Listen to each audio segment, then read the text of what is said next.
فلما جاءهم ما عرفوا به كفروا به فلعنة الله على الكافرين۔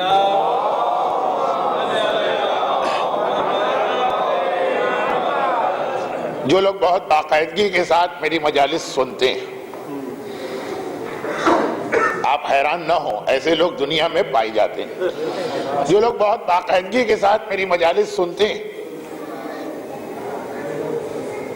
انہیں آج کی مجلس کے شروع کے حصے میں ذرا سا تکرار کا احساس ہوگا، اور اس کی وجہ بھی باقاعدگی سے مجالس سننے والوں کو معلوم ہے کہ آج کی رات شب جمعہ، ایک سال میں اگر 52 شب جمعہ آتی ہوں، اسلامی سال میں ذرا کم ہوتی ہیں، ایک سال میں اگر 52 شب جمعہ آتی تو ہر شب جمعہ 3 باتوں کا ہمیں خاص حکم دیا گیا ہے کہ ہر شب جمعہ تمہیں یہ 3 کام تو انجام دینا ہی دینا ہے، چاہے رمضان کی شب جمعہ ہو، چاہے ایام اعضاء کی شب جمعہ ہو، چاہے حج کے سفر کی شب جمعہ ہو، چاہے سال کی عام تاریخوں کی عام شب جمعہ، 3 بات۔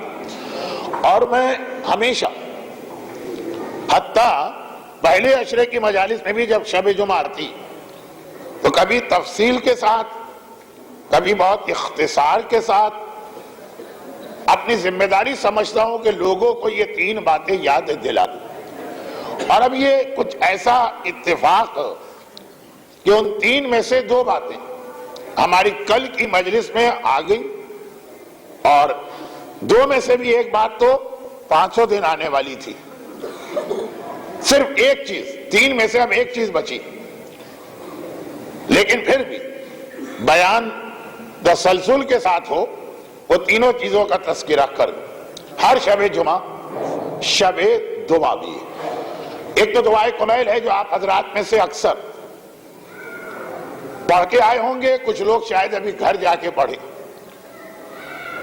سفر حج میں شب جمعہ دعائے کمیل کے اجتماعات ایک ایسی بین الاقوامی شہرت اختیار کر گئے، مگر شب جمعہ خالی دعائے کمیل کا نام نہیں، شب جمعہ اپنی تمام حاجتیں اللہ سے قبول کروا لینے کا نام۔ اور یہاں پہ میں وہ پرانی ایک بات دہرا دوں جو لاہور ہی کی ان مجالس میں نے پچھلے سالوں میں کبھی پڑھی تھی۔ مفاتیح الجنان کے آخر کے ضمیمے نمبر 2 کی پہلی روایت، جو عربی میں ملحقات کہلائے گا، ملحقات ثانی، پہلی روایت۔ مولا نے مسجد کوفہ میں ایک آدمی کو دیکھا کہ بڑی لمبی لمبی دعائیں اللہ سے مانگ رہا۔ مسجد کوفہ کی اپنی ایک فضیلت و اہمیت ہے، لیکن 55 منٹ کی یہ تقریر، 5-7 منٹ زیادہ ہو جاتے ہیں، کبھی کم رہ جائیں گے، 55 منٹ کی تقریر، یہ ساری باتیں اس میں ممکن نہیں ہے، تو مسجد کوفہ میں بڑی لمبی لمبی دعائیں مانگ رہا۔ مولا نے اسے ٹوک دیا اور کہا کہ جو اللہ بڑی لمبی لمبی دعائیں قبول کرتا، وہی اللہ مختصر دعاؤں کا بھی قبول کرنے والا ہے۔ جس اللہ نے قرآن کریم میں سورہ بقرہ جیسا 2.5 پارے کا سورہ نازل کیا، اس نے سورہ کوثر جیسی 3 مختصر آیتوں والا سورہ بھی نازل کیا۔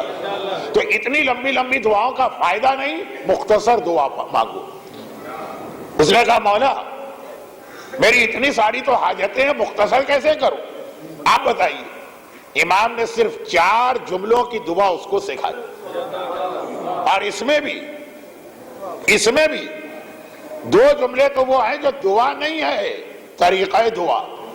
اچھا میں اس کو پڑھتا نہیں، اس کی وجہ یہ ہے کہ جیسے ملا نصیر الدین سے کسی نے کہا تھا کہ آپ، پہلے زمانے میں ہر آدمی تو لکھنا جانتا نہیں تھا، آپ ایک خط لکھ دیجئے، مجھے اپنے فلاں رشتہ دار کو دوسرے شہر میں بھیجنا، میں لکھنا جانتا نہیں۔ پہلے پاکستان کے پوسٹ آفس کے باہر ایسے منشی نہیں بیٹھے ہوتے، اور ابھی بھی ہو سکتا ہے گاؤں میں یا چھوٹے شہروں میں یہ صورتحال ہو۔ ملا نصیر الدین نے کیا کہہ کے منع کیا؟ وہی کہہ کر میں یہ دعا بھی آپ کے سامنے خالی واقعہ پڑھا، دعا نہیں پڑھوں.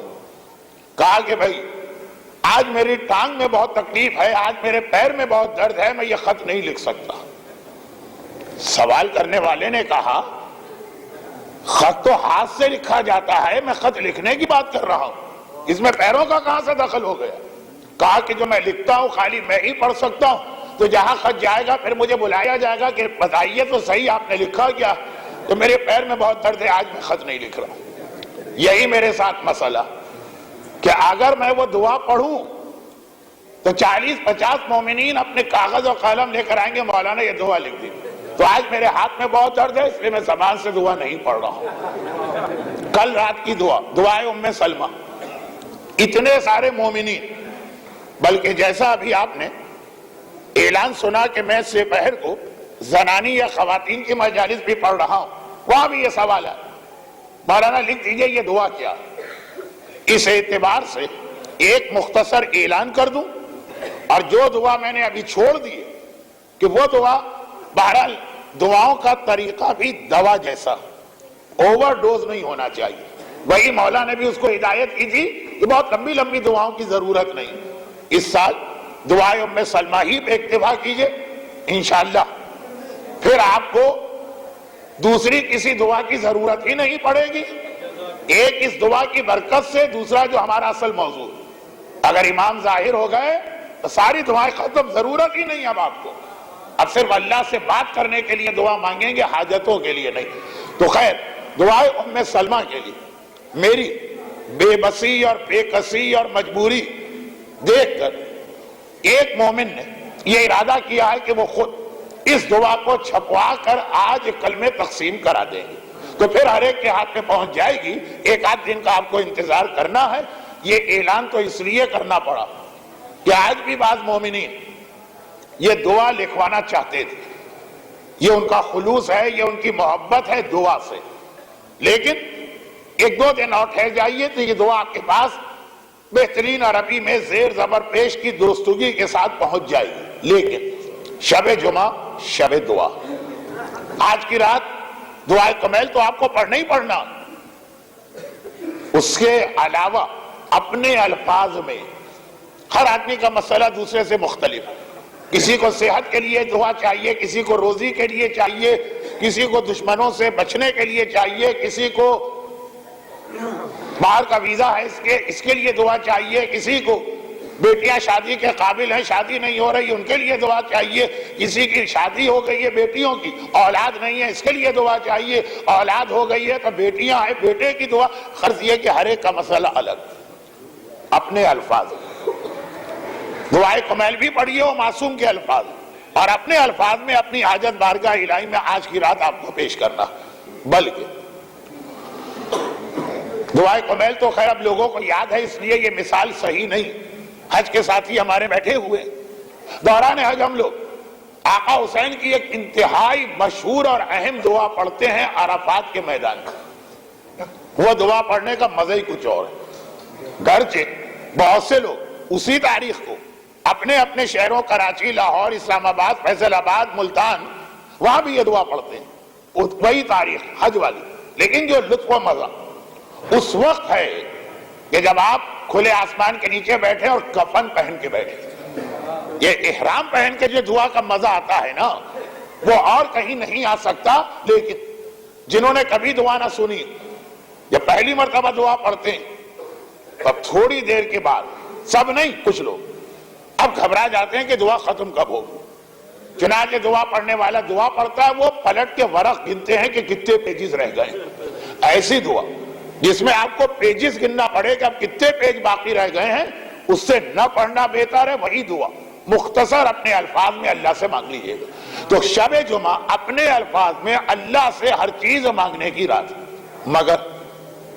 مگر دو بہت اہم اور پیغام ہیں جو دعا سے متعلق ہیں اور شب جمعہ کے لیے. وہ یہ، اچھا یہ والا جوک میں ہر سال جہاں بھی جاتا ہوں سناتا ہوں، ایک بار اور سن لیجیے. اور وہ یہ ہے کہ بنی اسرائیل کا ایک آدمی، جوک تو میں نے اس لیے کہا کہ لوگوں نے اس کو جوک بنا لیا، ورنہ باقاعدہ امام معصوم کی ایک روایت میں اس کا تذکرہ آیا. بنی اسرائیل کا ایک آدمی بہت دیندار، بہت مخلص، بہت متقی، بہت پرہیزگار اور صحیح معنوں کا پرہیزگار، بقول شیخ صادقی بڑھاپے میں تو بھیڑیا بھی بڑا شریف بن جاتا۔ توبہ کرنا، جوانی میں توبہ کرنا، یہ شیوہ پیغمبران، جوانی کا تقوی جو ہے نا وہ اہمیت رکھتا، بڑھاپے میں جب کسی گناہ کے قابل ہی نہ رہے۔ اب بڑے نیک مقدس متقی بن کے مسجد میں بیٹھ گئے، تسبیح ہاتھ میں تھام لی، بہرحال یہ ان سے تو بہتر ہے جو بڑھاپے میں بھی سدھرنے کو تیار نہیں، باتیں کہیں کی کہیں جا رہی ہیں۔ مولا نے فرمایا بعض لوگ اپنی مجبوری کی وجہ سے متقی بن جاتے ہیں، شراب خریدنے کے پیسے ہی نہیں ہیں اس لیے شراب نہیں پی رہے۔ اندھا آدمی آ کر کہے کہ آج تک میں نے کسی نامحرم کو نہیں دیکھا، مجھے شاباش دو۔ بہرا آدمی آ کر کہے کہ آج تک میں نے کبھی گانا نہیں سنا، مجھے خراج تحسین پیش کرو۔ گونگا آدمی کہے کہ آج تک میں نے کسی کی غیبت نہیں کی۔ تمہارا کمال اس گناہ سے بچنے میں نہیں ہے جو تم کر ہی نہیں سکتے ہو، تمہارا کمال اس گناہ سے بچنے میں ہے جو کر سکتے ہو اور خوف خدا کی وجہ سے نہ کرو۔ تو اب مولا نے یہ فرمایا کہ صحیح مانو تقوی اور پرہیزگاری جوانی کا ہوتا، مگر ایسے نوجوان کم ہوتے ہیں۔ بنی اسرائیل کا یہ نوجوان ایسا ہی تھا، اور خالی یہی نہیں، اس پہ اللہ کی ایک اور بہت خصوصی عنایت اور توجہ ہوئی، اور وہ یہ کہ اسے بیوی بھی اتنی ہی نیک اور پرہیزگار بھی تھی۔ ورنہ عام طور پہ یہ ہوتا ہے کہ اگر شوہر دیندار ہے تو بیوی بے دین ہے، اور بیوی اگر دیندار ہے تو شوہر بے دین ہے۔ کراچی کا وہ واقعہ جو 25 سال پہلے شروع ہوا تھا اب تک چل رہا، اس بات پہ جھگڑا ہو گیا کہ بیوی نے کہا میں اس شوہر کے ساتھ نہیں رہوں گی، اس نے داڑھی رکھی، یا گھر میں داڑھی رہے گی یا بیوی رہے گی، دونوں ایک ساتھ نہیں رہ سکتے۔ کتنی داڑھیاں بیویوں کی وجہ سے مونڈی جاتی ہیں، اور کتنی بچیاں جنہوں نے جب سے ہوش سنبھالا ہے پردہ کرتی ہیں، شادی کے بعد شوہر کی وجہ سے ان کو اپنا حجاب اتارنا پڑتا۔ تھوڑا سا اس میں قصور والدین کا بھی ہوتا، یعنی جب رشتہ کیا جائے تو خالی یہ نہ دیکھا جائے کہ ہماری برادری کا ہے کہ باہر کا، ہمارے لیول کا ہے کہ نہیں، یہ بھی دیکھا جائے کہ لڑکا اور لڑکی دونوں کی آپس کی ذہنی ہم آہنگی، وہ انڈرسٹینڈنگ ہے کہ نہیں، خالی اپنے تعلقات کی وجہ سے کہ فلاں سے ہمارے بزنس کے تعلقات ہیں۔ ایک با حجاب بچی کو ایسے خاندان میں بھیج دیا کہ جہاں حجاب کا کوئی نام ہی نہیں جانتا۔ یہ بات بہت اہم عنوان تو ہے، لیکن آج کے موضوع سے ہٹ کر اس نوجوان کے ساتھ یہ بھی نہیں تھا، جیسا خود ویسی بیوی۔ مگر جو آج صبح جعفری ہاؤس کی مجلس کا عنوان تھا، اب میں اپنی مجالس کا اعلان کرنا نہیں چاہتا، خود بخود اعلان ہو جاتا، تو آج صبح کی مجلس کا عنوان یہ تھا کہ کافروں کو اللہ امتحان میں ڈالتا ہے نعمتیں دے کر، اور مومن کا امتحان ہوتا ہے زحمتوں اور مصیبتوں کے ساتھ۔ جتنا متقی اتنی اس کے گھر میں مصیبت ہے، یہی ان کے ساتھ ہوا۔ گھر میں کھانے کو کچھ نہیں، دن اور رات واقعے کے عالم میں گزر رہے ہیں، یہاں تک کہ دعا، اصل موضوع ہے دعا، دعا کی طاقت بھی اس کی جواب دے جا رہی ہے، دعا کر کر کے تھکا جا رہا ہے۔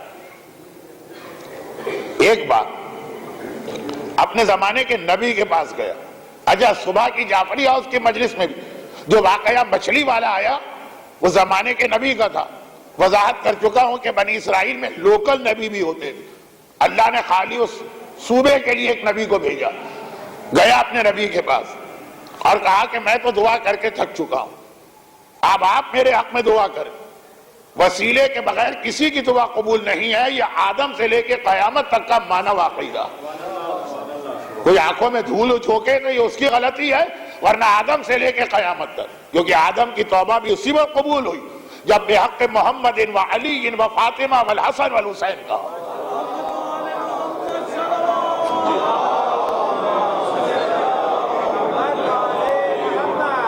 نبی کے پاس گیا، نبی نے کہا اچھا مسئلہ بتاؤ، تمہارے لیے دعا کی جائے گی۔ کہا ایک نہیں 3 مسئلے، اب بات کو مختصر کر دوں، یاد آگے آپ حضرات کو وہ واقعہ تو آپ کا وقت کیوں ضائع کیا جائے۔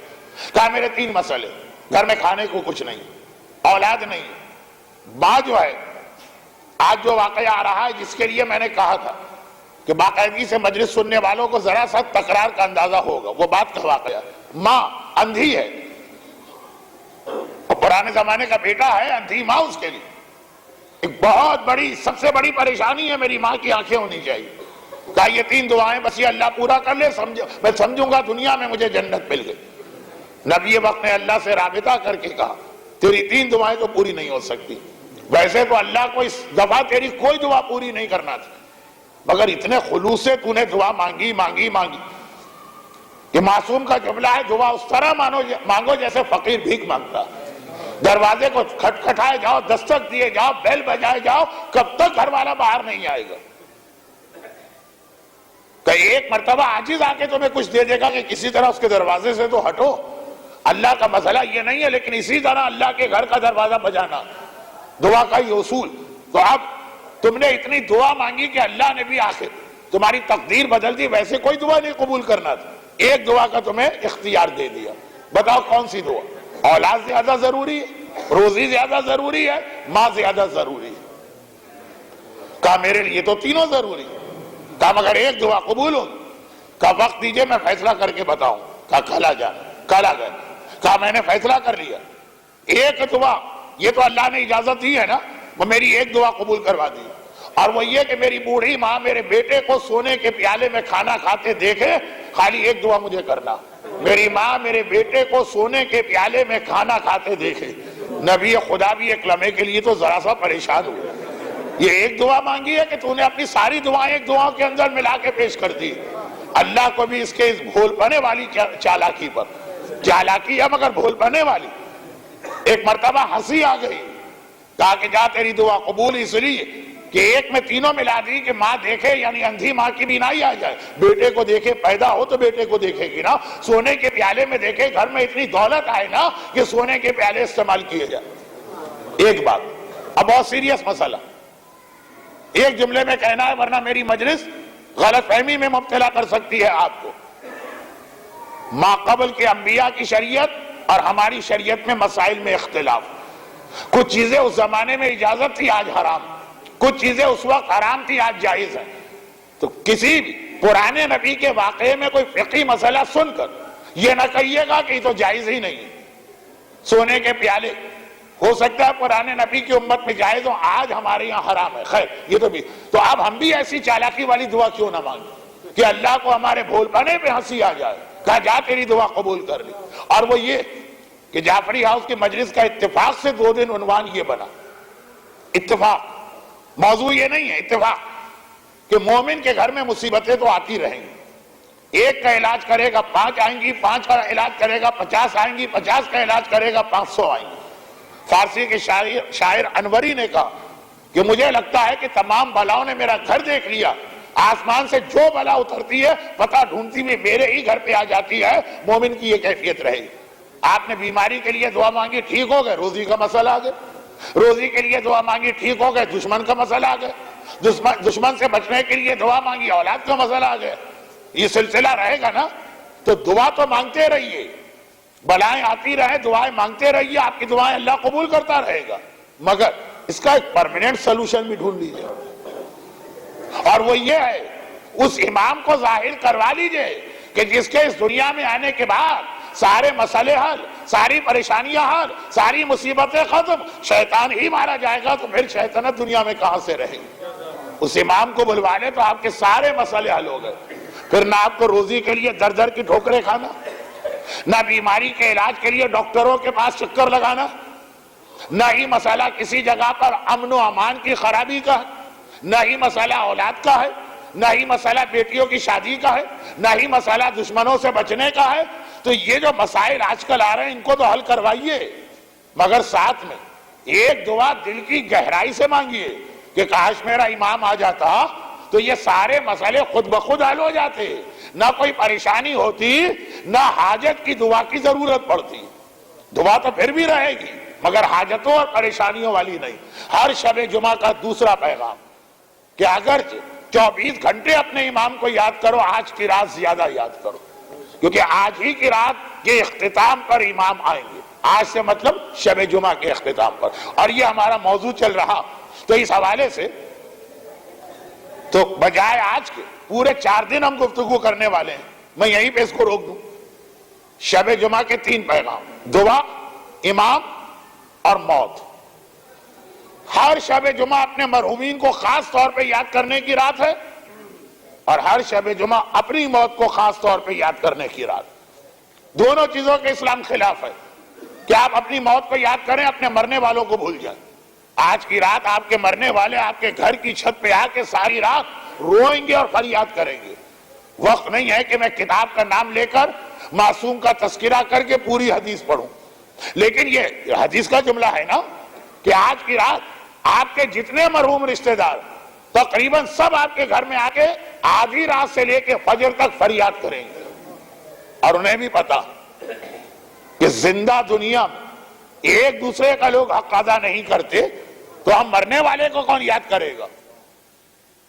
ایک آدمی مر رہا، اس کے سرانے اس کے سارے گھر والے جمع، دیکھا کہ میرے بوڑھے والدین میرے سرانے کھڑے ہوئے رو رہے ہیں، دیکھا کہ میرے بھائی بہن میرے دائیں بائیں کھڑے ہوئے آنسو بہا رہے ہیں، دیکھا میرے پائنتی میری بیوی اور میرے بچے کھڑے ہوئے رو رہے ہیں۔ آخری وقت ہے اس کا سکرات کے عالم میں۔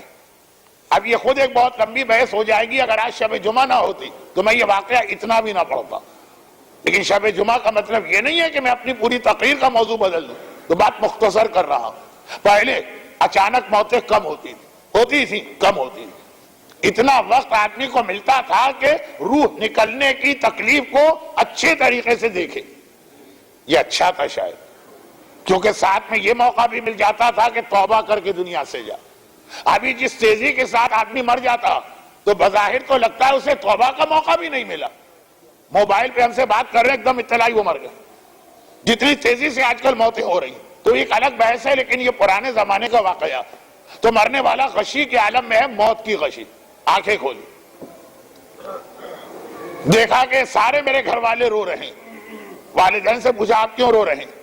کہا بیٹا یہ کوئی پوچھنے کی بات ہے، ہمارا جوان بیٹا ہم سے چھن رہا، ہماری آنکھوں کے سامنے ہمارا نور نظر۔ بھئی بیٹے کی اہمیت والدین کی نگاہ میں کیا، کوئی اور جانے کہ نہ جانے، حضرت علی اکبر کے حال کا مرثیہ سننے والوں کو معلوم۔ جناب علی اکبر کے حال کا مرثیہ ہمیشہ اس بات سے شروع ہوتا کہ جوان بیٹے کا مرنا بوڑھے باپ کے لیے کتنا بڑا صدمہ، کمر ٹوٹ رہی ہے، آنکھوں کی بینائی چھن رہی ہے، بیٹا اس لیے رو رہے ہیں۔ بھائی بہنوں سے پوچھا کہ بھئی تم کیوں رو رہے؟ کہا ہمارا تمہارا زندگی کا ساتھ تھا، تم مر رہے، آج سے ہماری طاقت کم ہو رہی ہے۔ 8 بھائی ہیں، طاقت ہوتی ہے، 5 رہ گئے، طاقت کم ہو گئی۔ پائنتی بیوی کو دیکھا، تم کیوں رو رہی؟ کہا میرا سہاگ گزر رہا، میں بیوہ ہونے جا رہی۔ بچوں سے کہا تم کیوں رو رہے ہو؟ بابا ہم یتیم ہونے جا رہے ہیں۔ یتیموں کی قسمت میں یا تماچے ہوتے ہیں یا جگہ جگہ کی گھڑکیاں ہوتی ہیں، کون ہمارے سر پہ ہاتھ رکھے گا؟ مرنے والے نے ایک ایسی چیخ ماری جو ان سب کے ماتم سے اونچی ہو گئی۔ کہا جب میں نے موت کی غشی میں ایک مرتبہ آنکھیں کھولی تھی اور دیکھا تھا کہ مجھے دیکھ کے سب رو رہے ہیں، تو میں بڑا خوش ہوا کہ کتنا لوگوں کو مجھ سے محبت اور کتنا میرا خیال ہے، اتنے سارے لوگ میرے لیے رو رہے ہیں۔ لیکن اب مجھے پتا چلا کہ سب دھوکہ اور فراڈ، میرے لیے کوئی نہیں رو رہا۔ باپ اس لیے رو رہا ہے کہ اس کی کمر ٹوٹ رہی، ماں اس لیے رو رہی ہے کہ اس کے جگر کا ٹکڑا چھن رہا، بھائی اس لیے رو رہا ہے کہ اس کی طاقت کم ہو رہی، بیوی اس لیے رو رہی ہے کہ بیوہ ہو رہی ہے، بچہ اس لیے رو رہا ہے کہ یتیم ہو رہا ہے۔ سب کے پاس میں، ہمیں یہ، میرے لیے کون رو رہا؟ تم تو پھر بھی دنیا میں رہو گے، ایک مدد نہ کرے دوسرا کر دے گا۔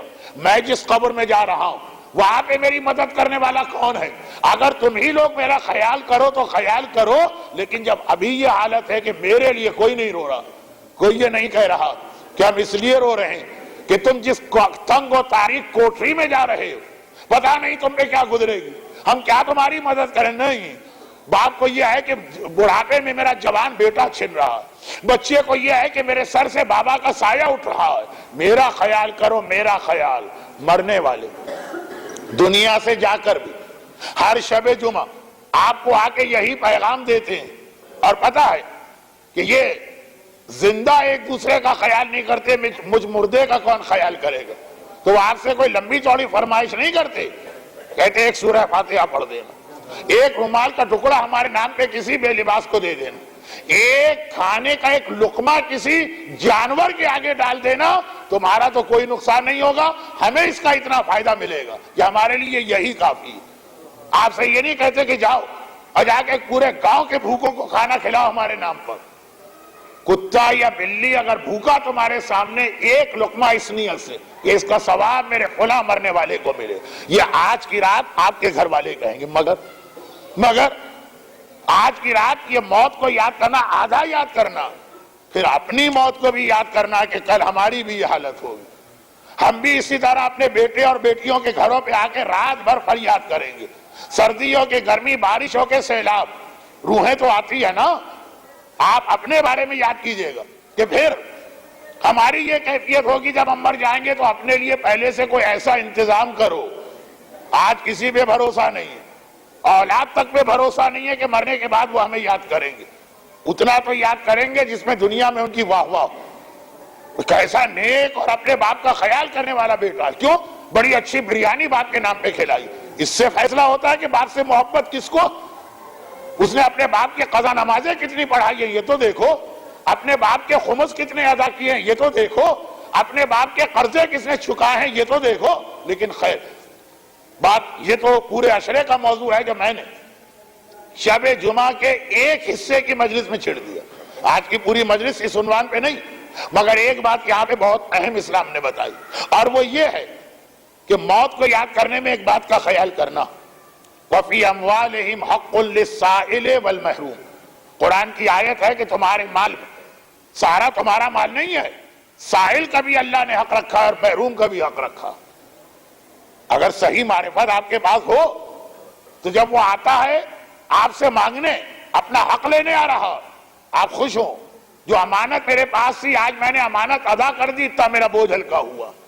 البتہ پروفیشنل سائل نہیں، لیکن جو واقعاً سائل۔ راوی نے پوچھا، باتیں بہت ساری ہیں، میں خود چکرا رہا ہوں کیا کہوں کیا نہ کہوں۔ راوی نے پوچھا، مولا یہ قرآن نے کہا کہ ہر ایک کے مال میں، یہ آیت ہے قرآن کی، اس پہ تو یقین کیجئے نا، داڑھی اسی لیے آپ نہیں رکھ رہے ہیں کہ قرآن میں کوئی داڑھی کی آیت آپ کو نہیں مل پائی، یہ آیت تو مل گئی نا۔ اب راوی نے کہا، مولا یہ کیا کہا قرآن نے کہ سائل کا حق ہے اور محروم کا، دونوں میں کیا فرق؟ کہا کہ دیکھو، جن کے گھر میں غربت ہوتی ہے ان کی دو قسمیں ہوتی ہیں، ایک وہ ہیں جو اتنے شریف اور غیرت مند ہوتے ہیں، کل کی بات آئی تھی غیرت مند، وہ فاقے کے عالم میں کسی کے سامنے ہاتھ نہیں پھیلا سکتے، بیچارے اپنی شرافت اور غیرت کی وجہ سے خاموش رہتے ہیں، اور ایک ہے کہ نہیں سوال کر دیتا، تو سائل کہتے ہیں جو آ کے اپنی پریشانی آپ کو بتائے اور سوال کرے، محروم کہتے ہیں جو اپنی شرافت اور غیرت کی وجہ سے کچھ کہنے کو تیار نہیں۔ اور ہمارے پاس اتنا ہوش کہاں کہ ہمیں پتا چلے ہمارے پڑوس میں کیا گزر رہی، ہمیں پتا چلے کہ ہماری برادری میں کیا گزر رہی، ہمیں پتا چلے کہ عراق میں ہمارے جیسے صاحبان ایمان پہ کیا گزر رہی، ہر سال کتنے بچے مزید یتیم ہوتے چلے جا رہے ہیں، اتنا وقت ہمارے پاس کہاں۔ ساس اور بہو کے ڈرامے کی 145ویں قسط دیکھنا ہے، اتنا ٹائم کہا کہ دنیا میں ادھر ادھر ہم اپنا وقت ضائع کرتے پھرے۔ امام نے کہا نہیں، یاد رکھو جس نے مانگا اس کا بھی حق ہے، اور جو اپنی شرافت و غیرت کی وجہ سے خاموش رہا اس کا بھی حق ہے، تمہاری ذمہ داری۔ اب یہ مال کے حوالے سے بات ہے، میں تو موت شب جمعہ، ہاں سنی، موت کے حوالے سے بھی یہی پیغام ہے کہ مرنے والا دنیا سے گیا، جو دنیا کے بھی مزے لے کر گیا وہ قبر کے اندر بھی فائدے لے جائے گا، اور جو بیچارہ دنیا میں تقوی اور پرہیزگاری سے زندگی گزار گیا وہ بیچارہ قبر میں بھی محروم رہے گا۔ اس جملے کا مطلب کیا ہوا؟ یہ مطلب یہ ہوا کہ ایک آدمی مرا، ہم نے کہا نہیں بھائی اس کو کیا ضرورت ہماری دعا کی، اتنا نیک، اتنا مقدس، اتنا متقی، اتنا پرہیزگار، ایسا نمازی، ایسا حاجی، ایسا خمس دینے والا، ایسا غریبوں کا خیال کرنے والا، ہر ایک کا اس نے خیال کیا، وہ تو بڑا نیک۔ ارے بھائی ہم اس کے لیے دعا نہیں کریں گے اللہ اسے عذاب سے بچائے، یہ دعا تو گناہ ہے، اتنا نیک آدمی اس کے لیے ہم کیسے یہ دعا کریں؟ معصوم تو کوئی نہیں ہے نا، ایک آدھ غلطی تو اس نے کی ہوگی، ہم اسی تصور میں اس کے حق میں دعا نہیں کر رہے ہیں۔ وہ بیچارہ جو ساری زندگی نیک رہا، ایک آدھ گناہ اس کے نامہ اعمال میں ہے، وہ بھی اس کا معاف نہیں ہو پایا کیونکہ ہم نے اپنی اچھائی میں اس کے حق میں دعا نہ کی۔ اب میں مثال دینا بھی چاہ رہا ہوں اور دے بھی نہیں پا رہا ہوں۔ مثلا کسی بڑے عالم کے انتقال کی خبر آئی، کسی مجتہد کے انتقال کی خبر آئی، کسی مرجع کے انتقال کی خبر آئی، ہم گھبرا گئے. یہ اتنی بڑی بڑی شخصیت ہے، کیا ان کے لیے ہم دعا کریں کہ اللہ ان کے گناہ معاف کرے؟ ہو ہی نہیں سکتا. یہ دعا خود ایک گناہ ہوگی. فرض کیجئے کہ ان میں سے کسی کے نامہ اعمال میں کوئی گناہ ہو. معصوم تو ہم نے 14 کے علاوہ کسی 15 کو نہیں مانا. محفوظ عن الخطا کچھ اور کو بھی مانا، جناب زینب، جناب علی اکبر، معصومہ قوم جناب عباس. لیکن یہ مجتہدین اور علماء، بہت ڈرتے ڈرتے مثال دے رہا ہوں، وہ محفوظ عن الخطا میں بھی نہیں. تو پتا چلا کہ جو نیک و دیندار آدمی وہ اس لیے زندہ رہنے والوں کی مدد سے محروم ہو گیا کہ زندہ رہنے والے اس کی اچھائیوں کا تصور کر کے اس کے حق میں 2 رکعت نماز وحشت قبر بھی نہیں پڑھ رہے. ان کے لیے کیا پڑھو نماز وحشت؟ یہ تو اتنے خود اتنے بڑے عالم یا اتنے مقدس. اور کس کو ملی نیکیاں؟ شرابی، کبابی، جواری، زانی، تارک صلاۃ، گناہ کرنے والا. ہم نے کہا بھائی یہ مر گیا، مرنے والے کی برائی نہیں کرتے، لیکن پتہ ہے اس میں کیا خرابیاں تھیں. بھائی اس کی قضا نمازیں پڑھوا دو، اس کے قضا روزے رکھوا دو، جو گناہ کیے ہیں اس کے لیے نماز وحشت پڑھ لو. وہ دنیا کے بھی سارے مزے لوٹ کے گئے اور زندہ رہنے والوں کی ساری ہمدردیاں قبر میں بھی اپنے لے لی. وہ بیچارہ شریف و دیندار آدمی اپنی شرافت و نیکی کی وجہ سے مارا گیا. اسی لیے اسلام نے کہا ہے کہ ہر مرنے والے کی مدد کرنا ہے. کبھی سوچنا ہی نہیں ہے کہ اتنا بڑا مرجع ہم اس کے لیے کیا دعا کریں. میں خواتین کی مجالس جس ہال میں بیٹھ کے پڑھتا ہوں وہاں نماز جنازہ بہت بڑی لکھی. کیا جملہ ہے؟ اللہم ان کان محسنا فزد فی احسانہ و ان کان مسیئا فتجاوز عنہ. ہمیں کیا پتا مرنے والے کے بارے میں، نیک ہے تو اس کے درجات بلند کر دے، گناہگار ہے تو اس کے گناہ معاف کر دے. یہ نماز جنازہ مرجع کے جنازے پر بھی پڑھیں گے. یہ والی دعا نماز جنازہ میں آپ مجتہد کے جنازے پہ بھی پڑھیں گے. مراجع اور مجتہد کا لفظ میں بڑی مشکل سے اپنی زبان پہ لا رہا ہوں. ہماری قوم ویسے ہی ان کی دشمن ہے، یہ جملوں سے غلط فائدہ نہ اٹھا لے، لیکن بات سمجھانے کے لیے کہا ان کے جنازے میں بھی پڑھو. کیا دعا پڑھو؟ گناہگار ہے تو اللہ ان کا گناہ معاف کرے. کسی کے بارے میں یقین سے نہیں کہا جا سکتا کہ آخر میں اس کے اوپر کیا گزرے گی. بھئی شیخ عبد الطاہر خراسانی کا واقعہ اس بات کی دلیل بھی ہے اور اس میں ایک بہت اہم پیغام بھی. میں نے بہت پڑھا. لاہور میں بھی پڑھا، قومی مرکز میں یہ واقعہ نہیں پڑھا تو سن لیا قومی مرکز والے بھی. شیخ عبد الطاہر خراسانی، خراسان صوبے کا، ایران کا ایک صوبہ ہے خراسان. پہلے یہ صوبہ خراسان اور افغانستان ایک علاقہ تھا، دونوں کو ملا کے خراسان کہتے. خیر، مشہد مقدس صوبہ خراسان میں ہے. وہاں کا رہنے والا ایک بہت ہی دیندار نوجوان عبد الطاہر، اتنا اسے اللہ کی عبادت کا شوق ہوا کہ اس کا دل چاہا کہ وہ ساری دنیا کو چھوڑ کے صرف اللہ کی عبادت کرے. اچھا، عیسائیت اور یہودیت میں تو اس کا ایک طریقہ تھا، اللہ کی عبادت کا بہت دل چاہ رہا. سارے گھر، خاندان، رشتہ دار، دوست، احباب، دنیا والوں کو چھوڑو، جنگل میں جا کے عبادت خانہ بناؤ، وہیں بیٹھ کے عبادت کرو. نہ شادی کرنا، نہ دنیاوی زندگی گزارنا. وہ راہب کہلاتے ہیں، عیسائیوں میں بھی تھے اور یہودیوں میں بھی، بلکہ اجازت بھی تھی ان کے مذہب. اسلام نے کہا خبردار، رہبانیت حرام ہے. جنگل میں بیٹھ کے تم نے نماز پڑھی کمال نہیں ہے. کمال یہ ہے کہ اس خراب ماحول میں بیٹھ کر تم 2 رکعت نماز پڑھ رہے، یہ ہے کمال. تو اب اسلام نے تھوڑی سی گنجائش رکھی، کہا کہ اچھا بہت دل چاہتا ہے تمہارا عبادت کا، جنگل میں نہیں، مکے میں جا کر یا کسی امام کے شہر میں جا کے زندگی گزارو. یہ خود اسلام میں ایک عبادت ہے، اس کا نام ہے مجاورت. اپنا وطن چھوڑا، مکے میں گئے. مکہ جنگل نہیں ہے لیکن کم از کم دنیا سے کٹ گئے. اب آج کل تو ممکن ہی نہیں، نہ آپ کو ویزا ملے گا، نہ آپ کو پاسپورٹ ملے گا وہاں کا. پہلے جب یہ پابندیاں نہیں تھی اکثر لوگ جاتے تھے. کتنے ہندوستان اور پاکستان کے لوگوں کی زندگی کربلا میں گزر گئی، نجف میں گزر گئی. مجاورت، بزنس کرنے نہیں گئے، تعلیم لینے نہیں گئے، خالی اس شہر میں رہنے کے لیے. تو شیخ عبد الطاہر کو اتنا شوق تھا عبادت خدا کا، اپنا علاقہ چھوڑا، مکے آ گیا. اور صحیح قسم کا دیندار تھا. اس کو معلوم تھا کہ جتنا نماز پڑھنے کا ثواب ہے اتنا مومن کی مدد کرنے کا بھی ثواب ہے. چنانچہ اس نے ایک بیلنس زندگی گزاری. اور وہ بیلنس زندگی کیا کہ نماز پڑھ رہا ہے، روزے رکھ رہا ہے، قرآن پڑھ رہا ہے، حج کر رہا ہے، عمرے کر رہا ہے، طواف کر رہا ہے، دعائیں کر رہا ہے. ساتھ میں اگر کسی مومن کو مدد کی ضرورت ہے تو دوڑ کے جاتا بھی ہے۔ ہندوستان کے حالات بہت خراب ہوئے۔ 1857 کی انڈیپینڈنس وار ہوئی، انگریزوں نے پورے ملک پہ قبضہ کیا، چھوٹی بڑی ریاستیں، رجواڑے، جاگیردار سب پہ قبضہ ہوا۔ یہاں سے شہزادے شہزادیاں بھاگ بھاگ کے دنیا کے مختلف علاقوں میں پہنچے۔ ایک ہندوستانی شہزادہ مکہ پہنچا، اور اب مسئلہ یہ ہے کہ پرانا زمانہ ہے، کوئی بینکنگ سسٹم تو ہے نہیں، تو یہ لوگ اپنے ساتھ بڑے قیمتی جواہرات لے کے جاتے ہیں۔ ایک اتنا سا ہیرا ہے 1 ملین کا، 5 ہیرے اگر تھیلی میں رکھ لیے تو 1 کروڑ روپے اپنے ساتھ ہیں، زندگی بھر کوئی مسئلہ نہیں۔ شہزادہ اگر لٹ کے جائے گا تو وہ کیا کرے گا؟ نہ کوئی ڈگری، نہ کوئی تعلیم، نہ کوئی پروفیشنل ڈگری، نہ کوئی قابلیت، تو یہی پیسہ ہوتا۔ جیسے آج کل سوئٹزرلینڈ کے بینکوں میں بہت پیسے لوگوں کے جمع، خدا معلوم کون لوگ۔ میں جب گیا تھا میں نے کہا ذرا باہر سے بینک دکھا دیجئے، کہنے کو تو نا کہ میں نے بھی اس بینک کی زیارت کی۔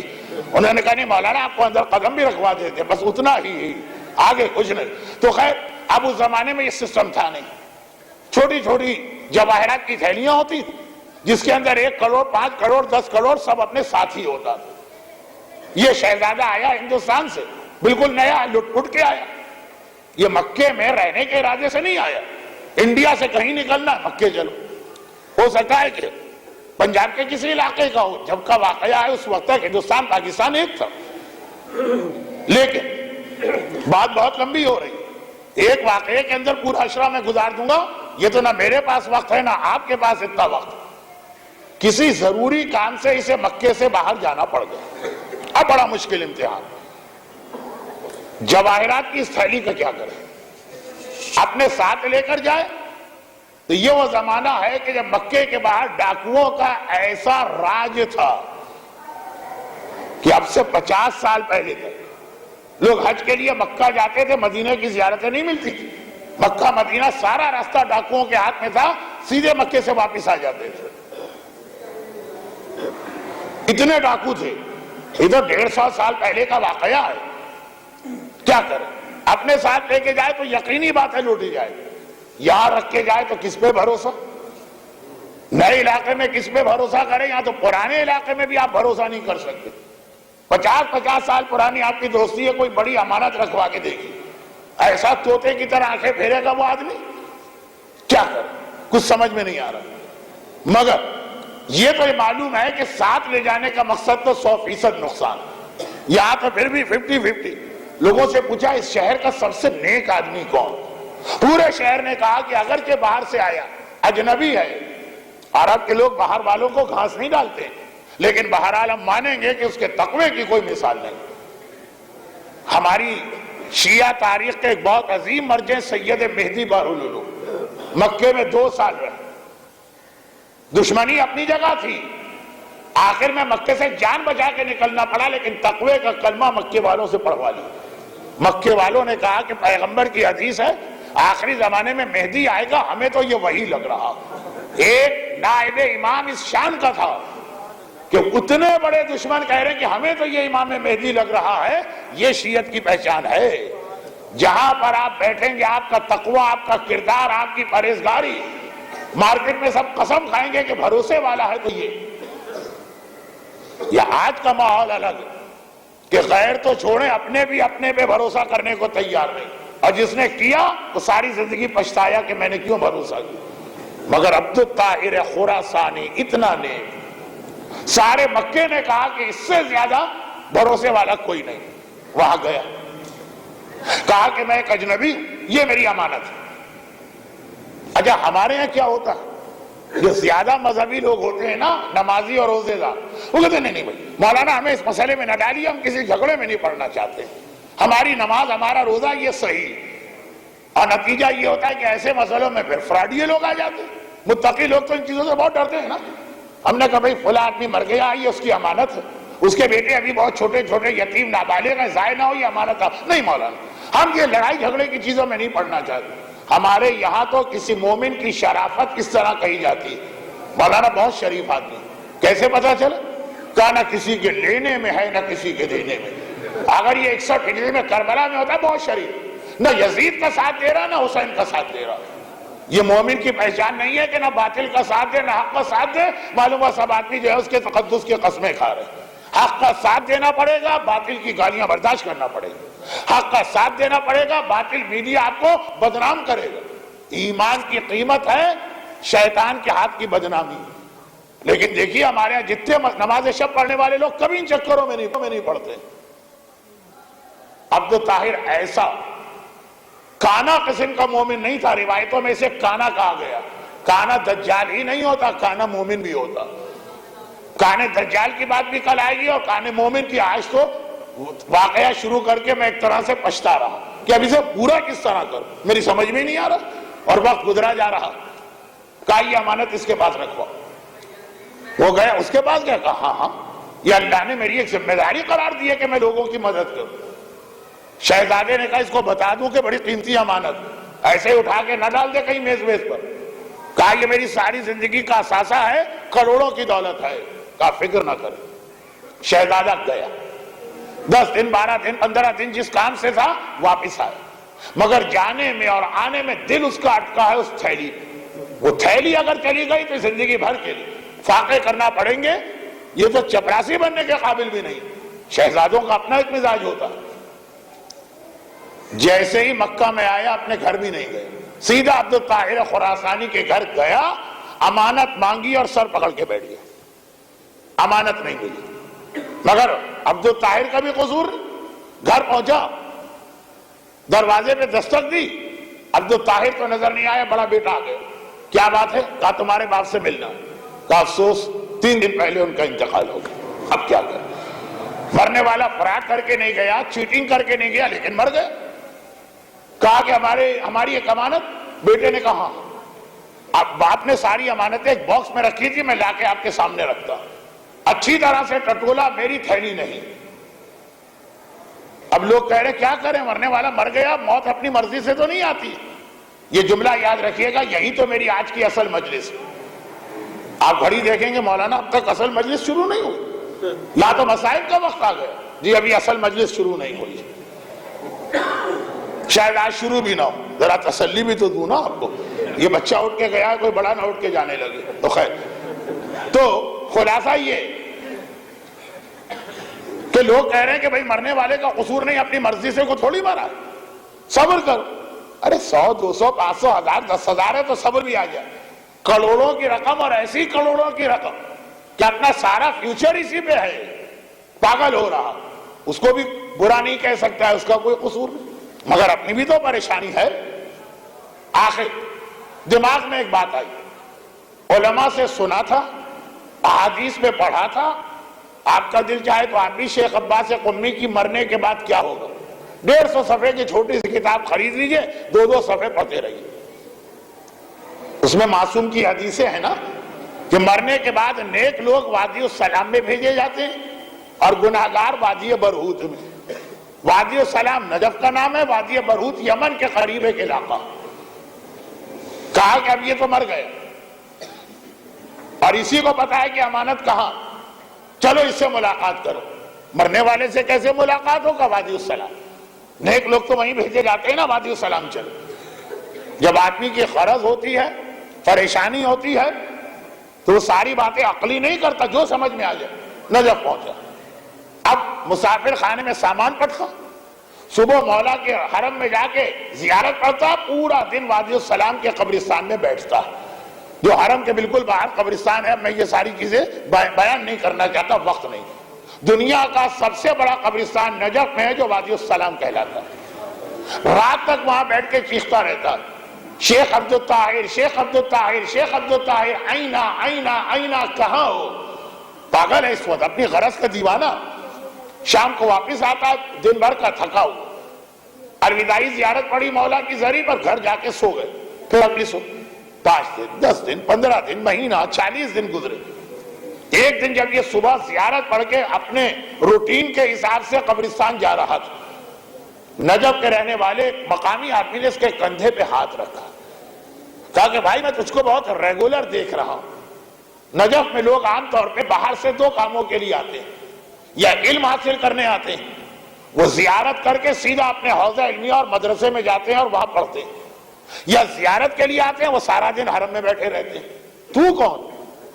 نہ تو کسی مدرسے میں جا رہا ہے نہ حرم میں بیٹھتا، نکل کے سیدھا قبرستان میں جاتا ہے. تیرا پرابلم کیا؟ امام نے کہا شہر والوں کی ذمہ داری ہے کہ اجنبی سے پوچھیں. مختار نامے کا یہی جملہ تو ہے نا. جب مختار کی رہائی کے لیے عمیر دمشق میں گئے اور سمجھ میں نہیں آ رہا یزید سے کیسے کانٹیکٹ کریں، تو مسجد کے پیش امام نے روک لیا نا، اتنے دن سے آ رہے، مقصد کیا؟ تو یہ اسلام ایک مزاج بتاتا ہے. کوئی نیا کوئی اجنبی آپ کے علاقے میں آئے مدد کیجئے اس کی. اس نجفی نے مقامی باشندہ کا مسئلہ کیا؟ کہا مسئلہ یہ ہے کہ میری کروڑوں کی امانت جس کے بعد سے وہ مر گیا میں اس کو ڈھونڈنے آیا. آج 40-50 دن تو ہو گئے مل کے نہیں دے رہا. کہا ڈھونڈنے آئے ہو وادی السلام میں؟ ہو سکتا ہے غلط ایڈریس پر آ گئے ہو. وہ وادی برہوت میں ہو. وادی برہوت جہاں گناہگار بھجوائے جاتے ہیں، سر سے پیر تک کانپ اٹھا. یہ کیا بات کر رہے؟ اتنا نیک، اتنا مقدس، اتنا متقی، اتنا پرہیزگار، اور صحیح کا پرہیزگار، نماز بھی پڑھتا ہے، مومن کی مدد بھی کرتا، وہ کیسے جائے گا وادی برہوت میں؟ کہا کہ اچھا چلو، بحث کا وقت نہیں، چلو یہاں 40 دن کوشش کر لی، 3 دن وہاں جا کے ٹرائی کر لو، نقصان کیا؟ یہ بات سمجھ میں آ گئی. چونکہ 40 اگر پہلے دن یہ پیغام دیا جاتا ہے یہ بات سمجھ میں بھی نہیں آتی، 2 مہینے کے بعد سمجھ میں آ گئی. گیا ہوا 40 دن 50 دن تو چھوڑے، 3 دن بھی نہ رہنا پڑا. پہلے دن پہنچ گیا یمن کے صحرا. آواز دی آئی نا شیخ عبد الطاہر. سامنے سے ایک آدمی چلا آ رہا. البتہ یہ شیخ عبد الطاہر تو نہیں، لیکن کوئی تو ہے نا جو آیا. شیخ عبد الطاہر کیوں نہیں؟ وہ ایران کا رہنے والا، خراسان صوبے کا، جہاں کے لوگ بڑے گورے چٹے ہینڈسم اور اسمارٹ ہوتے ہیں، وہ ایسے ہی تھا. اور پھر جب عبادت کا نور اس کے چہرے پر آیا، یہ تو سر سے پیر تک ایک جلا ہوا آدمی آ رہا. جلے ہوئے آدمی کو دیکھنا آسان نہیں ہوتا. کھال جل چکی ہے، گوشت جل چکا ہے، چربی پگھل کے باہر آئی ہے، جلا ہوا آدمی، اس کو دیکھنا. اب میں امریکہ نے اور کینیڈا نے تو میری مجالس ایسا مجھے بجھا دیا. میں یہ پڑھ رہا تھا، نیچے سے ایک بچہ بولا، پتہ نہیں کوئی نام لیا. کہا اچھا وہ جو ہالی ووڈ کی اس فلم میں دکھایا گیا تھا، یہ ہالی ووڈ کی جو ہارر فلمیں ہیں نا، انہوں نے یہ سارے عذاب کی مجلسوں کا اثر ہی ختم کر کے رکھ دیا. وہ فلموں میں آتے ہیں آج کل ایسے مناظر، بچے ڈرتے بھی بہت ہیں، دیکھتے بھی بہت شوق سے. بڑوں کی بھی یہی حالت. مولانا بہت ڈر لگتا ہے، تو دیکھ کیوں رہے؟ کس حکیم نے نسخے میں لکھا؟ کہ مزہ بھی بہت آتا. تو خیر خلاصہ یہ جلا ہوا آدمی ایک بار ڈر کے مارے اس نے منہ پھیر لیا. صحرا میں اکیلا ہے، جلا ہوا آدمی آ رہا. وہ قریب آیا، کہا کیا بات ہے؟ کہا تم سے کوئی بات ہی نہیں ہے، جاؤ واپس چلے جاؤ، کیوں مجھے ڈرا رہے؟ میرا اصل کام رہا جا رہا. کہا تمہیں نے تو میرا نام لے کے پکارا، تو میں آیا، خود سے نہیں آیا ہوں. کہا میں نے تو عبد الطاہر کو پکارا. تو کہا اور میں کون؟ میں ہی تو شیخ عبد الطاہر خراسانی ہوں. ارے یہ بری حالت دیکھی کہ اپنا وہ مسئلہ جس کے لیے مکے میں پاگل، نجف میں پاگل، وادی السلام میں پاگل، وادی برہوت آیا بھول گیا. کہا یہ تمہاری کیا حالت ہے؟ کہا عذاب خدا میں جل رہا ہوں. تم جیسا نیک آدمی بھی عذاب میں؟ کہا ہاں. جیسے ہی فرشتے میری روح قبض کرنے آئے. اب پورا اللہ کے ایک سسٹم، ملک الموت کا کام ہے روح قبض کرنا. پھر ملائکہ نقالہ آتے ہیں، ملک الموت روح ان کو دیتا. ان کی 2 ٹیمیں، اے ٹیم اور بی ٹیم. نیک آدمی کی روح اے ٹیم کے پاس آتی ہے، وادی السلام میں لاتا. گناہگاروں کی روح بی ٹیم کے ہاتھ میں آتی ہے، وہ وادی برہوت میں لے جاتا. ملک الموت نے ملائکہ نقالہ کو دیا. ملائکہ نقالہ کیسے سوچتے ہیں یہ اے کو دینا کہ بی کو دینا؟ ایک بار میری روح پکڑ کے کہنے لگے تمہاری اتنی نیکیاں کہ قیامت کے دن فرشتے تک اتنا نیک، اتنا پرہیزگار، اتنا بڑا درجہ، مگر 3 گناہ تمہارے ایسے ہیں جو اللہ کسی کے معاف نہیں کرتا. ان کی سزا تو برداشت کرنا ہی کرنا. اس کی مثال ایسی، فرشتہ مثال دے رہا ہے، میں نہیں. اس کی مثال ایسی ہے کہ ایک پرندہ ہے، اڑنے کی طاقت ہے، کوئی اس کے پروں پر ایک چھوٹا سا کنکر باندھے دھاگے سے. جب تک کہ یہ دھاگا کھل کر پتھر گرے گا نہیں، وہ اڑ نہیں پائے گا. طاقت ہے اڑنے کی، اڑ نہیں پائے گا. یہ 3 گناہ اس کنکر کی طرح ہے جو تمہیں جنت میں اڑنے سے روک رہے ہیں. پہلے اس کی سزا. اور پہلا گناہ یہ ہے کہ بوڑھے والدین کی کبھی خبر لی کیوں کس حالت میں؟ بہت شوق تھا تمہیں مکے آنے کا، یہ سوچا تھا کہ تمہارے والدین خراسان میں اکیلے کیا کریں گے؟ جب یہ آ رہا تھا تو والدین سے کہا تھا اماں ابا آپ بھی چلے؟ کہا نہیں بیٹا، اپنا شہر نہیں چھوڑا جاتا، بڑھاپے میں اپنے شہر سے باہر جانا بہت مشکل، سارے بزرگوں کی ہڈیاں یہیں پر ہے، یہیں قبرستان، یہیں دوست، یہیں احباب۔ اس نے کہا بھائی مجھے تو عبادت کا بڑا شوق ہے، میں تو جا رہا ہوں، میں نے آپ کو آفر بھی کر دی اور آپ کو مکہ جیسے شہر میں لے جا رہا ہوں اور آپ نہیں جا رہے، آپ کی مرضی، اب میرا کیا قصور ہے؟ یہ رشتہ ہے والدین اور اولاد کا۔ یہ تو مکہ آیا تو اس پہ اللہ نے عذاب دیا۔ ہمارے بچے تو امریکہ، کینیڈا، آسٹریلیا، انگلینڈ، یورپ جانے کے لیے مرے جا رہے ہیں، وہاں ملتے ہیں بہت سارے لوگ، مولانا والدین اکیلے ہیں لاہور میں، پھر کہا ہم نے گاڑی رکھ دیا، ڈرائیور رکھ دیا، کھانا پکانے والی رکھ دی ہے، جھاڑ پوچھ کرنے والی رکھ دی۔ یہ رشتہ والدین کا۔ والدین کو گاڑی اور کوٹھی اور بنگلہ چاہیے کہ اپنے جگر کا ٹکڑا اپنی آنکھوں کے سامنے چاہیے؟ بیٹا اپنے دماغ سے سوچتا مجھے کوئی گاڑی دے دے، بنگلہ دے دے، کوٹھی دے دے، باورچی دے دے، کھانا تیار ہو کے دسترخوان میں لگ جائے، اس سے اچھی زندگی کیا؟ والدین کہتے ہیں کہ روٹی چھٹنی کھائیں مگر بیٹا سامنے۔ اچھا عجیب بات، ایک لفظ آج کل ہمارے بچے بہت استعمال کرتے ہیں، دنیا گلوبل ولیج ہو گئی۔ ہم نے کہا بھائی کیا مطلب؟ یہ تو ہم نے پہلی بار سنا کہ یہ گاؤں بن گئی، اب اتنی ایک دوسرے کے قریب آ گئی ہے، television, dish, mobile, S M S, M M S, internet, chatting, Skype, پتہ نہیں کیا کیا چیز ہے، کیا دنیا گلوبل ولیج ہے۔ جب میں پہلے حج پر گیا تھا، بہت پرانی بات نہیں، میں کئی دفعہ مجمع کو یقین دلاتا ہوں، میری باتوں سے کبھی لگتا ہے کہ بہت پرانی بات، میں نے پہلا حج نہ حضرت آدم کے ساتھ کیا نہ حضرت ابراہیم کے ساتھ کیا، ابھی کی بات ہے، میرے پہلے حج کے اکثر ساتھی زندہ۔ ایک مومن کا انتقال ہو گیا سعودی عرب مکے میں، ان کے گھر والوں کو خبر پہنچانا تھی، 3 دن لگ گئی یہ خبر وہاں سے یہاں پہنچانے، جبکہ بقول شخص سے مکہ تو پاکستان کے بازو میں، اور آج حالت یہ ہے کہ چاند پر بھی کوئی واقعہ پیش آ جائے، breaking news, breaking news, breaking news, تازہ خبر، فوری خبر، سارے چینل اسی سیکنڈ دکھاتے ہیں۔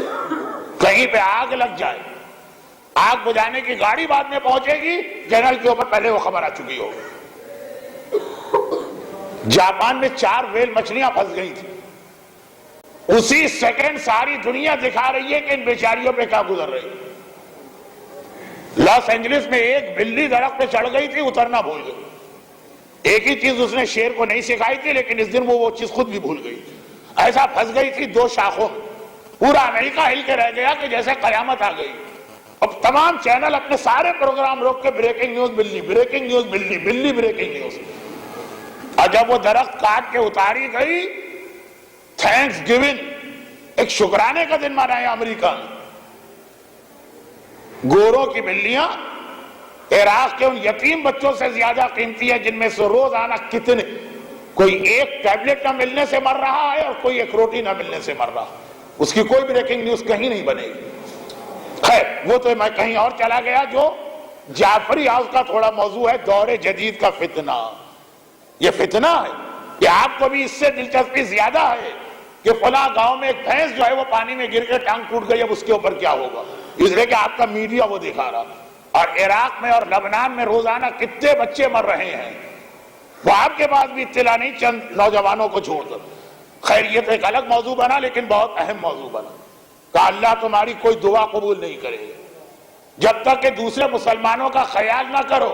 من اصبح ولا یہتم بامور المسلمین فلیس بمسلم، جو صبح اٹھے اور اسے کوئی خیال نہ ہو کہ مسلمانوں پہ کیا گزر رہی ہے، وہ مسلمان نہیں ہے۔ یہ رسول خدا کہہ رہے ہیں، اسلام لانے والا کہہ رہا ہے میں نہیں مانتا تمہارے اسلام کو، لیکن کم از کم آج کی مجلس کو مکمل کروں۔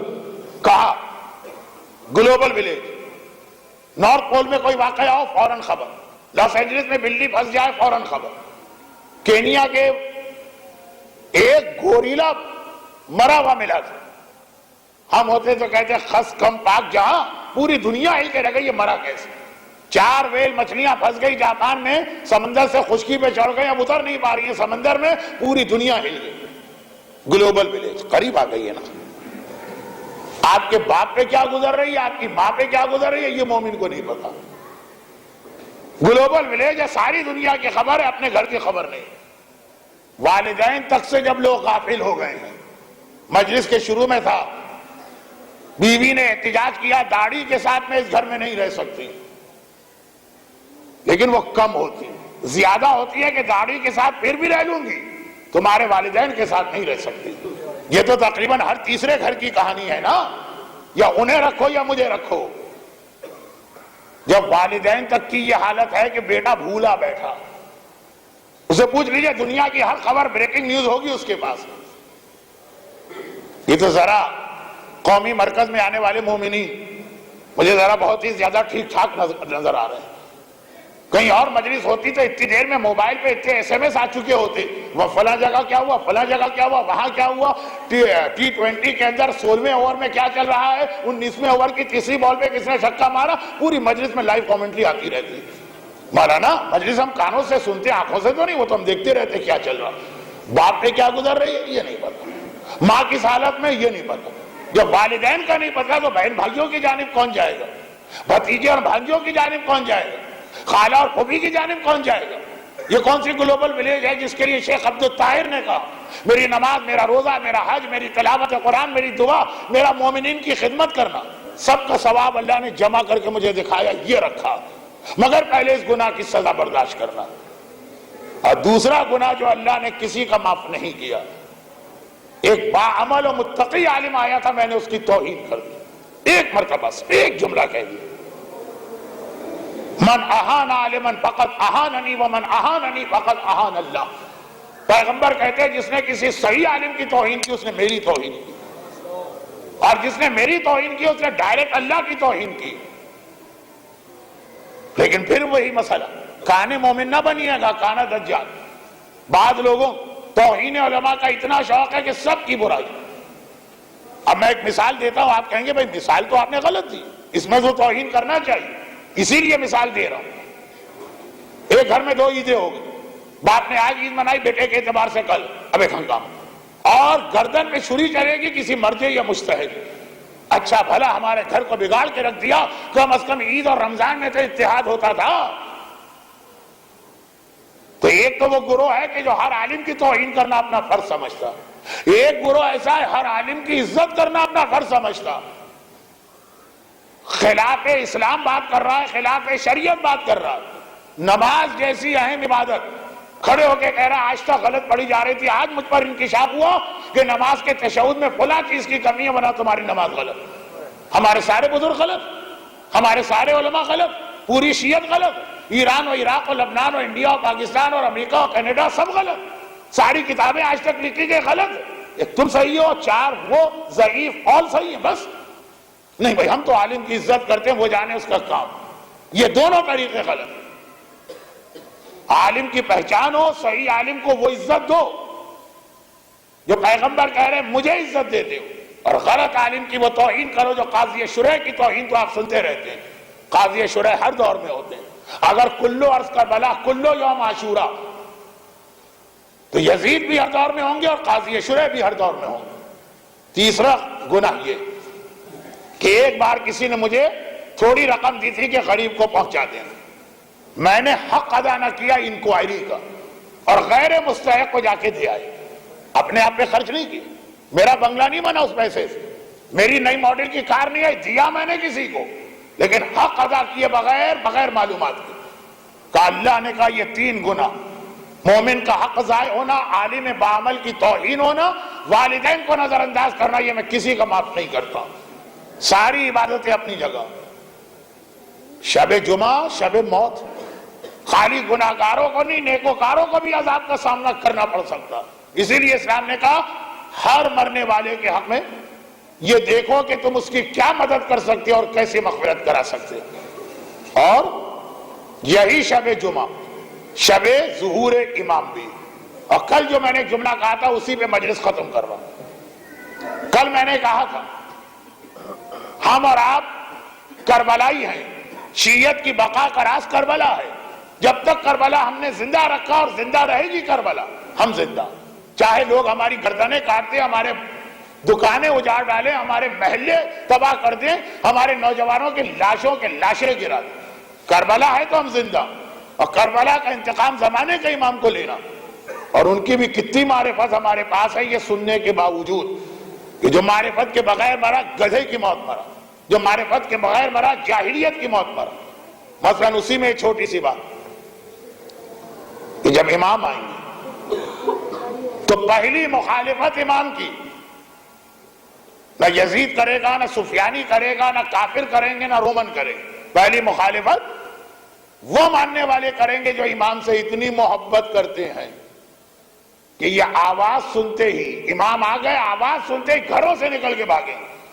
یہ معمولی بات نہیں ہے. امام آ گئے بس سب چیزیں چھوڑی بھاگ کے گئے، اور وہی لوگ امام کی مخالفت کریں گے. یہاں پہ ایک بہت ہی مختصر بات کل کے لیے، اور وہ یہ ہے کہ جب امام آئیں گے نا تو نارمل حالات نہیں ہوں گے.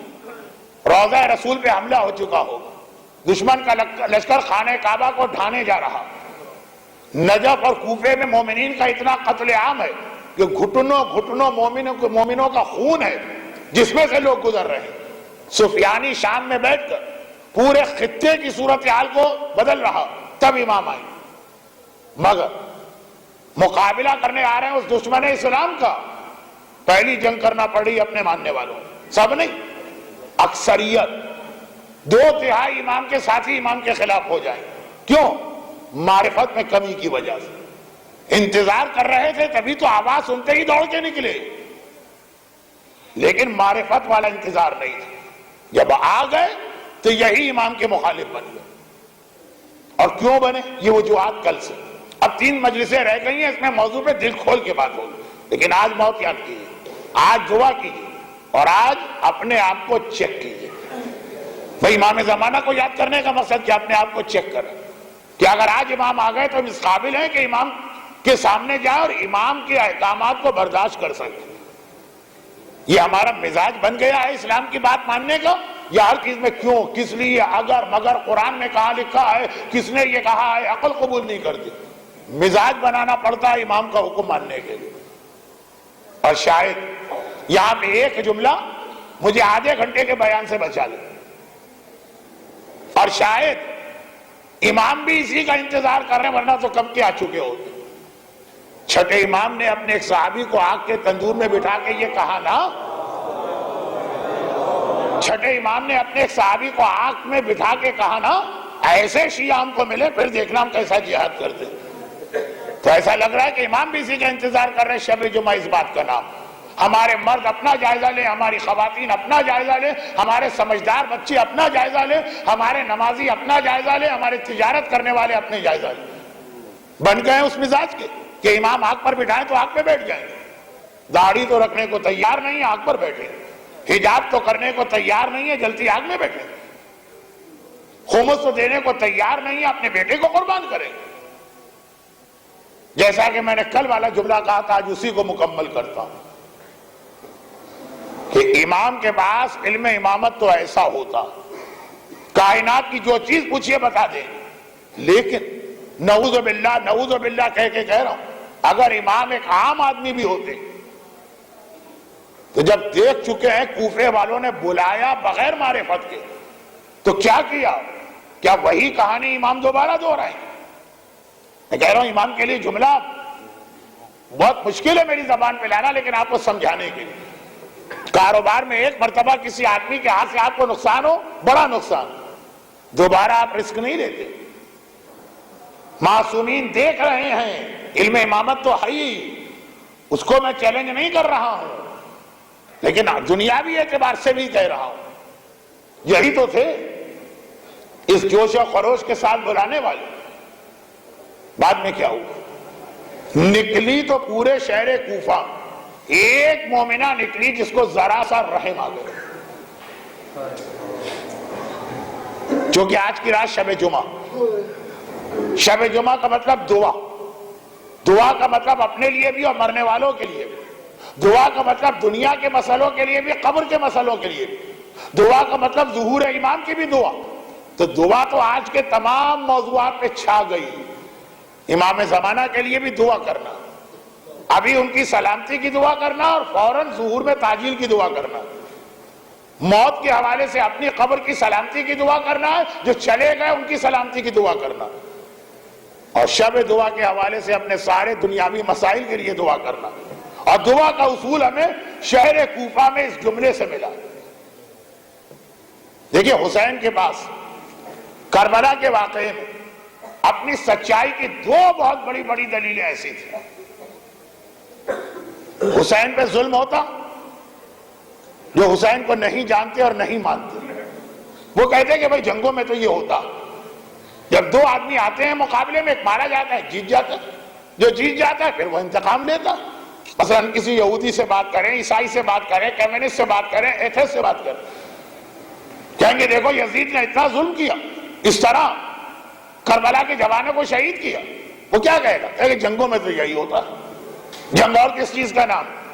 لیکن دو دلیلیں ایسی، ہم کہیں گے اچھا یہ بتا دو کیا جنگوں میں یہ بھی ہوتا ہے کہ 6 مہینے کے بچے کے گلے میں 3 بھال کا تیر مارا جاتا؟ یہاں پہ ہر شخص مانے گا حسین مظلوم تھے۔ خالی ہندو شاعر ہی نے جناب علی اصغر کا مرثیہ نہیں لکھا، فرینچ زبان میں بھی جناب علی اصغر کا مرثیہ ہے، علی اکبر کا مرثیہ نہیں۔ فرینچ سے مطلب جو کافر فرینچ شاعر، جرمن زبان میں بھی جناب علی اصغر کی مظلومیت پہ آنسو بہائے گئے۔ اس کا کوئی جواب کوئی آدمی نہیں دے سکتا۔ اکبر مارے گئے تو جنگوں میں جوان تو مارے ہی جاتے ہیں، لیکن اصغر کی شہادت اور دوسرے ننھی سکینہ کے رخسار کے تماچے، کہا کہ ہاں انتقام لیا جاتا ہے، جس کو مار دیا جائے اس کے گھر والوں کو قیدی بنایا جاتا ہے۔ 3 سال کی بچی پہ بھی اتنا ظلم ہوتا۔ ایک جملہ جو بہت بعد میں مجھے پڑھنا ہے، بات سے مطلب آخری مجلس میں، یہ دیکھیے حسین کیوں لے کر گئے اصغر اور سکینہ کو، سچائی کی اتنی بڑی دلیل۔ کیا جنگوں میں یہ بھی ہوتا کہ غسالہ اگر غسل خانے میں بلائی گئی تو وہ چیخیں مارتی بھی باہر آ گئی، بچی کا سارا بدن نیزوں اور تیروں کی نوک سے زخمی نظر آ رہا؟ کیا جنگوں میں یہ بھی ہوتا؟ اس دعا کا اصول بھی ہے، تقریر کا حصہ، اور مصائب کا اختتام بھی ہے۔ چلتے چلتے بازار کوفہ میں قافلہ حسینی روک دیا گیا، اس کی میں نے کل وجہ بتائی۔ ابن زیاد کو اپنے دربار کی سجاوٹ چاہیے، اور کہتا ہے جب تک کہ سارا کوفہ محمد کی نواسیوں کا دل بھر کے تماشا نہ دیکھے گا میرے دل میں ٹھنڈک نہیں ہوگی۔ حسین نے نو کے نیزہ پر قرآن کی تلاوت کی، مجمع ادھر متوجہ ہوا، مگر آواز سب لوگ سن رہے ہیں۔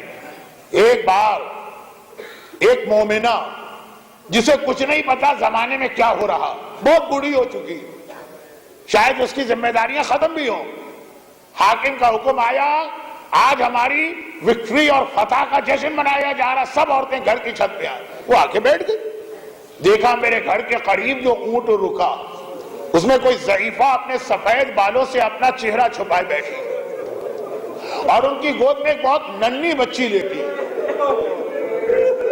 جس کے زخمی کان بھی نظر آ رہے اور رخسار پہ تماچوں کے نیل بھی نظر آ رہے۔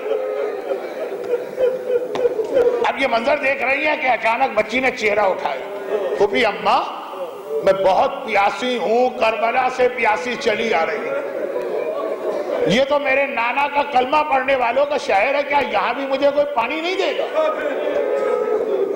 دیکھیں یہ ہے کوفے والے دعوت دے کے بلایا، ننھی بچی فریاد کر رہی ہے پیاس کی، مگر نہ کوئی عورت آگے بڑھی نہ کوئی مرد۔ ہاں یہ مومنہ ام حبیبہ تڑپ گئی، دوڑ کے گئی، جلدی سے پانی کا کوزہ لے کے ہاتھ بڑھا کے کوزہ دیا۔ سکینہ کو معلوم تھا پانی تو میرے بابا نے بھی اصغر کے لیے مانگا، پانی مانگنے میں کوئی حرج نہیں ہے، پانی لے لیا۔ پانی پینا چاہتی کہ ام حبیبہ کی آواز آئی، یہ دعا کا اصول، آئے بچی جب پانی پینا تو میرے حق میں 2 دعائیں ضرور کرنا، کیونکہ سنا ہے خدا تم جیسے یتیموں اور قیدیوں کی دعا کو بہت جلد پورا کیا کرتا۔ بچی بہت چھوٹی 4 سال کی ہے، عربی میں ایک لفظ ہے التحاب۔ التحاب کہتے ہیں کہ اگر پیاسے آدمی کے سامنے پانی رکھ دو نا تو خود بخود اس کی پیاس پانی دیکھ کے اور بڑھ جاتی ہے، دل چاہتا ہے فوراً پانی پیو۔ بچی کے تو ہاتھ میں ٹھنڈے پانی کا کوزہ، ہوٹوں کے قریب پہنچا. بہت چھوٹی بچی, بہت پیاسی بچی ہے, مگر جیسے ہی جملہ سنا میرے حق میں دعائیں, ہے تو مشکل کشا حیدر کرار کی پوتی نا, پانی کو اپنے ہوٹوں سے دور کر دی. پہلے تیرے لیے دعا کی جائے گی, پھر سکینہ پیاس بجھائے گی. بتا تیری پہلی دعا کیا؟ کہا خدا میرے بچوں کو تیری طرح سے ایسا قیدی اور یتیم نہ بنا. ہائے ننھی بچی, ہاتھوں کو جوڑا, آسمان کو دیکھا, خدا بندہ میرے بوڑھے بابا کے کٹے سر کا واسطہ, میرے چچا عباس کے کٹے ہوئے بازوؤں کا واسطہ, جیسی یتیمی اور قید سکینہ پہ آئی ہے اس مومنہ کے بچے محفوظ رہے. اچھا اور تیری دوسری دعا کیا؟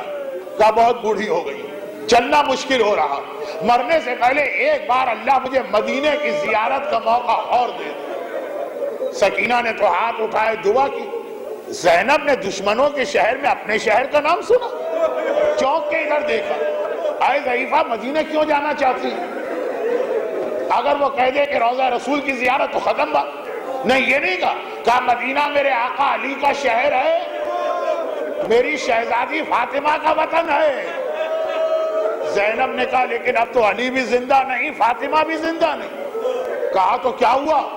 میرے آقا علی کا وارث, میرا مظلوم, میرا آقا حسین تو زندہ ہے, میری شہزادی فاطمہ کی وارث زینب کبریٰ تو زندہ ہے. آقا حسین کی زیارت کروں گی, زینب کی زیارت کروں گی. اپنا نام سنا. زینب نے کہا صرف اتنا بتا دے کہ خالی زینب کا نام سنا ہے کہ زینب کو پہچانتی بھی ہے؟ فخر سے کہنے لگی لوگ کیا سوال کر رہی, ارے پہلے تو ہر سال اپنی بیوی کی زیارت کو جاتی تھی, یہ چند سالوں سے نہ جا سکی, میں اور زینب کو نہ پہچانے. زینب نے دائیں بائیں دیکھا, کوئی نامحرم اس طرف متوجہ نہیں ہے, سب کی نگاہیں حسین کے کٹے سر پر ہیں. زینب نے چہرے سے بالوں کو ذرا سا ہٹایا. اے ام حبیبہ غور سے دیکھ کے پہچان لے, میں ہی فاطمہ کی بیٹی زینب ہوں جو تیرے شہر میں آئی ہوں. دیکھیے کتنا بھروسہ ہے لوگوں کو اس شہزادے پر. جیسے ہی ام حبیبہ نے زینب کا کھلا سر, بازوؤں کے رسی دیکھی, تڑپ کے کہا ارے شہزادی آپ کے سر سے چادر چھن گئی, آپ کے بازو میں رسی بن گئی, میرا آقا عباس کہاں چلا گیا؟ عباس کی بہن کے رسی کس نے باندھی؟